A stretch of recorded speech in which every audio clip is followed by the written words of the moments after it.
Back in 1991, I played my first Robocop game. For the time, it was absolutely amazing. It was a 3D graphics, and it started off just like the movies with their news bulletin. Going out in the streets or in the offices of the OCP tower, saving hostages and shooting terrorists. Hovering over a character would bring up the targeting screen so you could see who you're shooting and make sure it wasn't some random person just going about their job.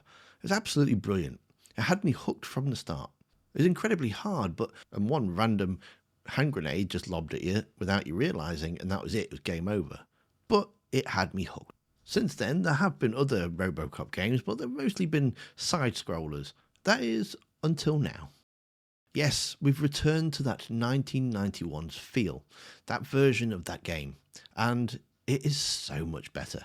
Now, instead of just shooting blocks of shapes, it's got proper graphics. This has been built in the Unreal 5 engine, and it looks absolutely superb. Yeah, some of the facial animations are not the greatest, but the rest of it really does feel like it's part of the 1980s.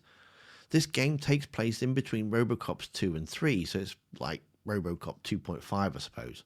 Peter Weller returns to do the voice of Robocop, and he is really the true Robocop. None of that Robocop 3 or TV series nonsense. And the game makes you feel like Robocop. I mean, you're not going to be sprinting from cover to cover.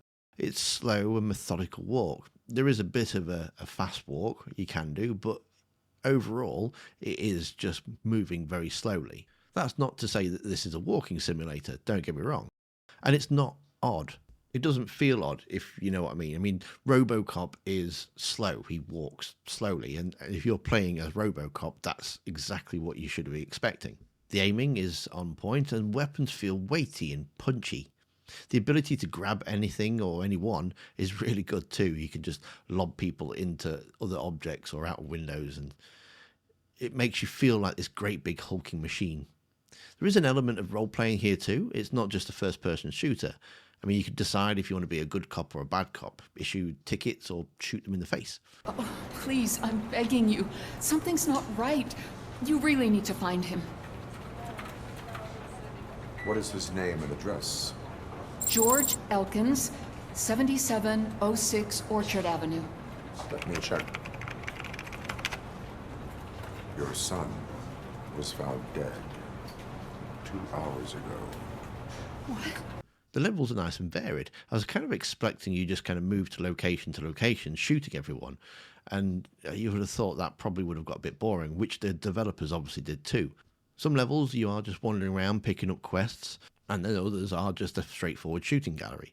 The quests can be short, help somebody out just straight away for a quick win, or they have layers to them that might actually require some detection work. At the end of each mission, you'll be granted a ranking system so that you get some experience points, which then can be used as a level up system. The soundtrack is absolutely spot on too. I mean, I can't play it here because of copyright reasons, but that first level had the theme tune to Robocop playing in the background. It really draws you straight in and gets you in the feel for the game and puts you back in that 1980s kind of vibe. It was just like playing a movie, setting the tone for the rest of the game.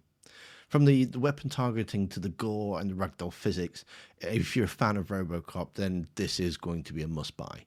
I mean, if you're looking for more of a slow-paced, methodical RPG, then you'll need to watch the video that's on screen now. Thanks for watching. Don't forget to hit that like button, and I'll see you next time.